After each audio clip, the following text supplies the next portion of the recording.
प्रवासी भारतीय दिवस को सी एटी डिस्टर्ब करियो बोली बाट एटी व्याहत करियो बोली कहिछि हमर विदेश रे सब विभिन्न रही सदस्य रही से सदस्य संख्या को बढ़ाया को चाहूँगी एवं एभली सदस्य बढ़ाया को चाहूँगी जो मैंने निजर जीवन को बाजी लगे आपणकर खलिस्तानी एक्टिविस्ट अच्छा सेठी माने आघात करेंगे हत्या करेंगे ये योजना करी तेणुक एभली योजनार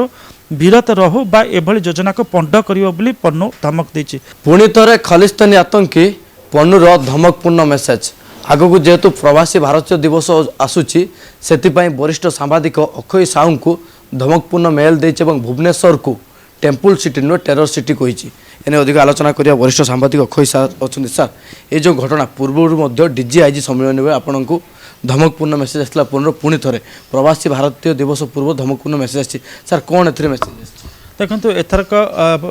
पन्नू जी रही गुरुपवंत सिंह पन्नू जी कि रही आपंकर बर्तमान जो खलिस्तानी मुवमेंट लीडर अच्छी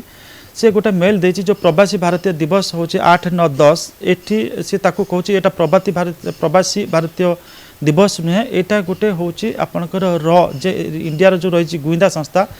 रिसर्च एनालिसिस विंग सी ताकू प्रवासी भारतीय दिवस ना रे तार किभली कैडर स्ट्रेंथ बढ़ेब से हिसाब से ये योजना करुच्ची भारत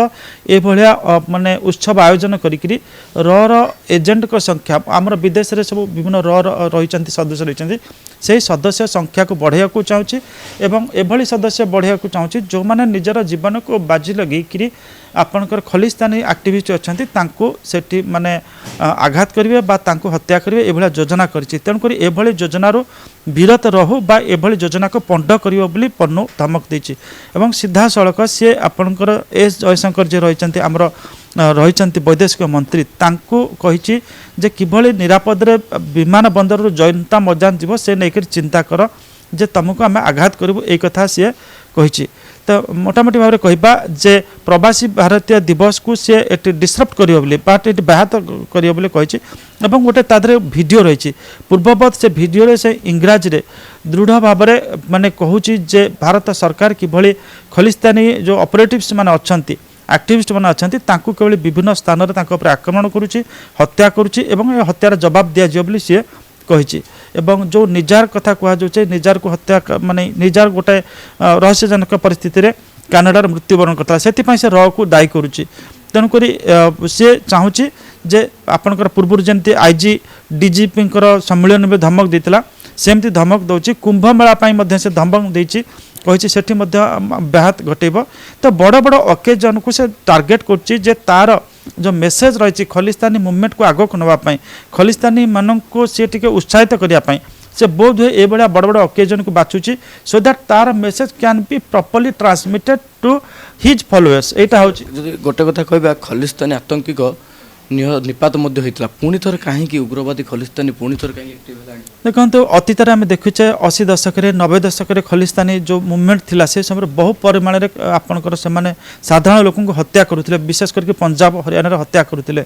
एवं तादरे पुलिस अधिकारी रोते साधारण जनता रोते से चाहूले गोटे पंजाब अलग होकर गोटे नुआ देश हो एवं सेतबेले आम देखुचे भारत सरकार दृढ़ भाव में दमन करते तत्कालीन प्रधानमंत्री इंदिरा गांधी ताकू माने आपणकर ब्लू स्टार ऑपरेशन करी खलिस्तानी जो ये थिले आपण उग्रपंथी तांकू निहत करथिले परवर्ती अवस्था से प्राणपात करिया पड़ता एवं तापर देखिए खली सेतबेले पंजाब रे जने थिले डीजीपी थिले केपीएस गिल जहाँ को श्रेय दिया जाए खलिस्तानी मुवमेंट को आपणकर पूरा अवदमित करने सी दृढ़ हस्तर दमन करते तो सेबेठू आपणकर खलिस्तानी मुवमेंट आम कह एक प्रकार सुप्त हो जाता नीरवी जाता पन्नू नेतृत्व नेला पर ठारू से चाहूँगी से पुणी थे ताकू पुनर्गठन करी से जो सेतबेलर जो दाबी थिला से दाबी को से आग को नब एवं पुणी थे पंजाब को अलग करी नुआ देश नुआ गोटे देश खलिस्तान सृष्टि करने से उद्यम कर ये गोटे स्वप्न विलासी से हो पड़ी तो भारत सरकार ए संपर्क में पूरा सजग रही जोटी जोटी खलिस्तानी ऑपरेटिव्स अच्छा किभली दमन करहब से नहीं कार्य आरंभ कर जोटाक पन्नूपाई टिके सहिबा कष्टकर हो जिते मेसेज आसाला डीजी आईजीपी के सम्मेलन समय से सुरक्षा कड़ाकड़ी कर कौन प्रभाव ओडिशा उपर पड़ ना एथ लगू सर ये मेसेज पर पुणी थे जो प्रवासी भारतीय दिवस तार किसी प्रभाव पड़ो नहीं देखो एटा प्रभाव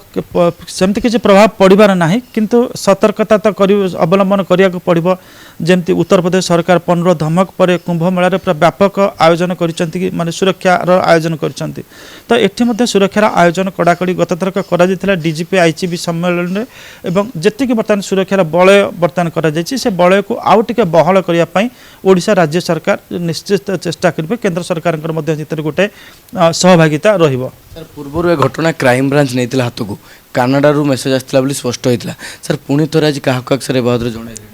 ए बाबद बर्तमान मु सीपी को आनुष्ठानिक भाव में जनई व्हाट्सअप जो जनई एंटायर मेल टी पठे एवं पुणी जो अधिकारी मैंने चाहिए जहाँ आम पाखे जो मेल टी अच्छे मेल टी आम सेयार करदेबू आ वीडियो इत्यादि मेल रही वीडियोटा तो माने आपनकर कंटेंट जहाँ रही था सीपी को ऑलरेडी शेयर कर दीचु। सर पूर्व ओडिया मेसेज आसाला थमलेन ओडिया एथर सर सेमती किसी आसी एथर का प्रथम मेल एपर्यंत गोटे मेल आसी 7:02 रे आसी 12 सेकंड रे एपटे डेलीवर होईची तो एथर इंग्लिश जो वीडियोटा अच्छी सेटा इंग्लिश रे अच्छी एवं लेखा जहाँ रही मध्य इंग्लिश रे रही। सर आगु कोन रहिबो तमन कोन ना कारथर समस्त आथरक पाखापाखि 8-9 जन को आसीतला बहुत लोक जणै नथिले तो किए माने आमे कहि परबा अवहेला जणै पार न थाई पारती किए माने बोध हुए कहीं माने पुलिस अधिकारी को जनइबे कहीं गोटे मीडिया को आसबे कि कहीं गोटे माने आपनकर तदंत भीतर को आसबे बोध हुए से से अड़ुआर कहीं पशे से भाविक दे नथिबे किंतु जहाँ पाखक आसथिबो से माने देशर नागरिकर प्रथम दायित्व होची जेतेबेले देशर किसी बाहि देश विरोधी शक्ति माने एभली कांड करती से घटना को आपनकर कर्तृपक्ष को दृष्टि को आनिबा आवश्यक एइथिपई आनिबा आवश्यक जे नागरिकर एटा होची प्रथम एवं परम कर्तव्य एटा जदि से न करिवे ताहले एटा आईन अनुसार एक दोष तेणुक ए दोष पूर्वर से माने ए दोष कौन लोक अर्जन करने उचित नहीं ए संपर्क में जनईदेले कर्तृपक्ष को भल कारण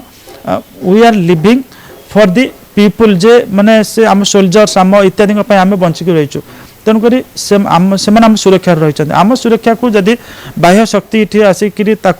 प्रतिहत करने चेष्टा कर कौन परिस्थिति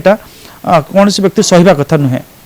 निश्चित भाव आप शुणुले वरिष्ठ सांबादिक अक्षय सांग पूरा घटना जे केमती डीजी और आईजीपी सम्मेलन समय जो धमकपूर्ण मेसेज आसाला पुणी थे प्रवासी भारतीय दिवस पूर्वर मेसेज आसी कि आर भितर जे बारंबार खलिस्तानी आतंकीर जो पन्नूर धमकपूर्ण मेसेज और ओडिशार गोटे पटे भल भल कार्य होके धमक दबा कौटी ना कौटी सुरक्षा व्यवस्था कड़ाकड़ी हो आतंकी जेतु निहत हो सारा सी तार काया विस्तार पर ए मेसेज देता कथा कहुच्छे। भुवनेश्वर भिडियो जर्नलिस्ट देवासी दास ज्योति प्रकाश प्रतिदिन टीवी।